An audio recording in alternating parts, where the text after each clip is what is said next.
आपको मोदी ने 15 लाख तो नहीं दिए, बल्कि 1 लाख करोड़ का कर्जदार जरूर बना दिया। मोदी के कार्यकाल में आजादी के बाद पहली बार आरबीआई यानी रिजर्व बैंक ऑफ इंडिया पर विकसित देशों को फायदा पहुंचाने का आरोप लगा है। यह खबर बाहर आते ही देश में मोदी के खिलाफ महाविरोध शुरू हो गया। सोशल मीडिया पर मोदी इस्तीफा दो ट्रेंड भी कर रहा है।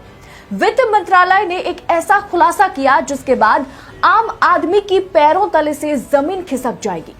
देश पर इतना ज्यादा कर्जा है जिसे आने वाले 10 साल तक कोई भी सरकार ठीक नहीं कर पाएगी। या यूं कहें कि मोदी सरकार ने ऐसा कर्ज का बोझ देश के कंधों पर डाल दिया जिससे देश 10 साल और पीछे चला गया। पूरी खबर जानने के लिए वीडियो को अंत तक जरूर देखें, लेकिन उससे पहले अगर अभी तक रिपोर्ट्स कलेक्टिव के वरिष्ठ पत्रकार सोमेश झा ने मोदी दौर में रिजर्व बैंक ऑफ इंडिया की आजादी को लेकर लंबी छानबीन की है। इस छानबीन पर विदेशी अखबार अल जजीरा 3 रिपोर्ट लेकर आई। पहली रिपोर्ट छप गई है। इस रिपोर्ट ने मोदी सरकार की पोल खोल के रख दी। किस तरह से मोदी सरकार रिजर्व बैंक ऑफ इंडिया की कामकाज में दखल अंदाजी करती है या अब तक किया है, उसका एक चौंकाने वाला खुलासा सामने आया। यह एक लंबी रिपोर्ट है जिसे आपको ओवरऑल समझाने की कोशिश कर रही हूं। यह खबर की पहली किस्त है। इस किस्त से यह पता चलता है कि कैसे नरेंद्र मोदी के काल में आजादी के बाद पहली बार आरबीआई पर विकसित देशों को फायदा पहुंचाने का आरोप लगा है। कैसे अरुण जेटली की अगुवाई वाले वित्त मंत्रालय ने आरबीआई के कामकाज में दखल अंदाजी की। कैसे आरबीआई के 2 गवर्नरों ने एक ही बात पर इस्तीफा दे दिया, लेकिन सरकार ने अपनी मनमानी नहीं छोड़ी। साल 2014 से भाजपा का दौर शुरू हुआ था। प्रधानमंत्री के तौर पर नरेंद्र मोदी ने सत्ता संभाली। सत्ता संभालने के साल भर बाद सरकार रिजर्व बैंक ऑफ इंडिया से कहने लगी कि ब्याज दरों को कम किया जाए, यानी रेट ऑफ इंटरेस्ट कम कर दी जाए।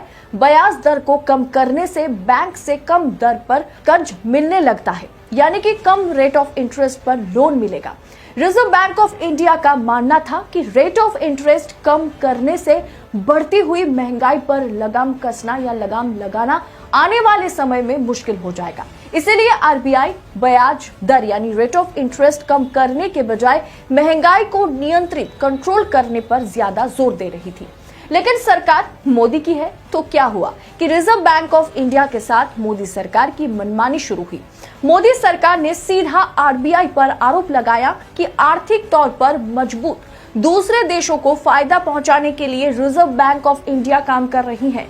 नई बात यह है कि सरकार ने केंद्रीय बैंक के जरिए गोरे लोगों को फायदा पहुंचाने का आरोप लगाया। साथ में यह मांग भी किया कि रिजर्व बैंक ऑफ इंडिया किस मकसद के तहत कामकाज कर रही है, इसकी छानबीन की जाए। यह आरोप मोदी सरकार ने 2014 में आरबीआई पर लगाया। दरअसल ये बात समझना जरूरी है कि अगर महंगाई की परेशानी से देश जूझ रहा है तो अमूमन ब्याज दर यानी रेट ऑफ इंटरेस्ट बढ़ाकर रखने की नीति अपनाई जाती है। ऐसा करने पर महंगाई की परेशानी बेलगाम नहीं होती। अधिकतर वही लोग मोटा कर्जा लेते हैं, मोटा लोन लेते हैं जो पैसे से पैसा बनाना चाहते हैं। कारोबारियों को फायदा होता है, उन्हें कम रेट ऑफ इंटरेस्ट पर लोन मिल जाता है। इन सब में फायदा अमीरों को होता है, लेकिन महंगाई बढ़ने से सबसे बड़ी मार गरीबों पर पड़ती है। इसीलिए आरबीआई इसमें संतुलन बनाने का काम करता है और इसीलिए आरबीआई को स्वतंत्र काम करने की अनुमति दी जाती है। लेकिन 2014 के बाद ऐसा नहीं हुआ।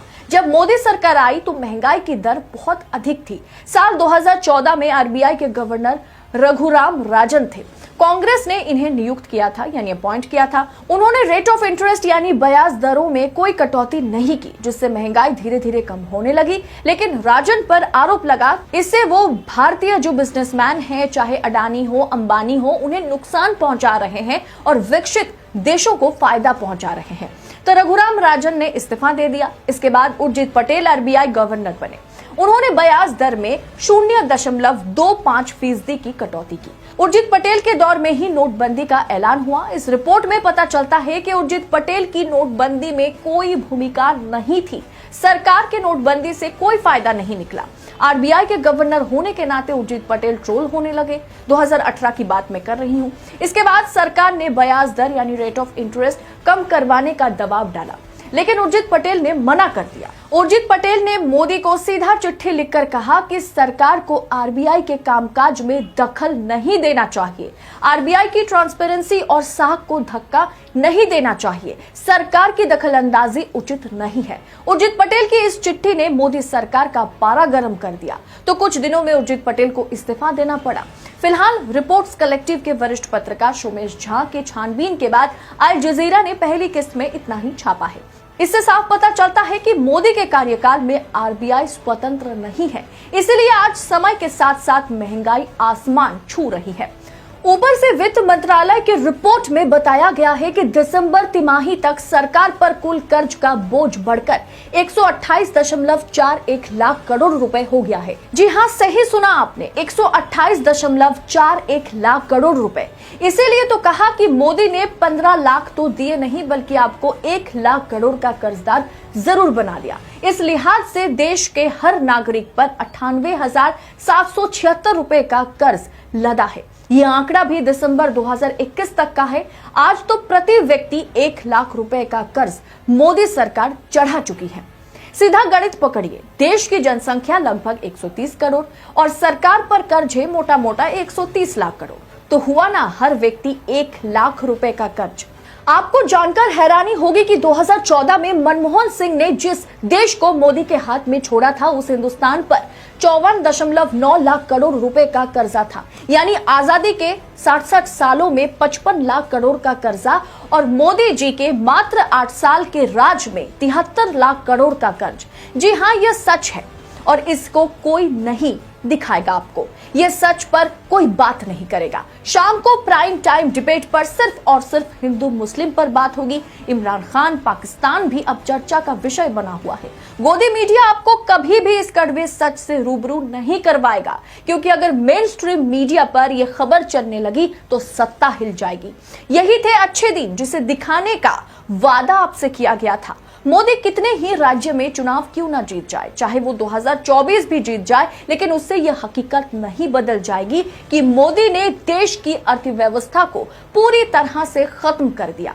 आपको क्या लगता है, क्यों मोदी जी सरकारी संपत्तियां बेच रहे, क्यों लोग बेरोजगार घूम रहे? सरकार देश जरूर चलाती है, लेकिन supreme court, reserve bank of India, election commission, इनकी कामकाज में दखलंदाजी लोकतंत्र को खत्म कर देता है।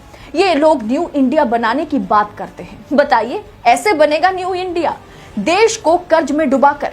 बेशक कोरोना काल इसमें शामिल है, लेकिन आप यह भी देखिए कि इसी दौरान पेट्रोल डीजल पर एक्साइज ड्यूटी बढ़ाकर सरकार कितना कमाई कर रही है। अब आप समझ रहे होंगे कि क्यों मोदी सरकार सार्वजनिक संपत्तियों, सरकारी कंपनियों और देश में उपलब्ध संसाधनों को जल्द से जल्द क्यों बेच रही है।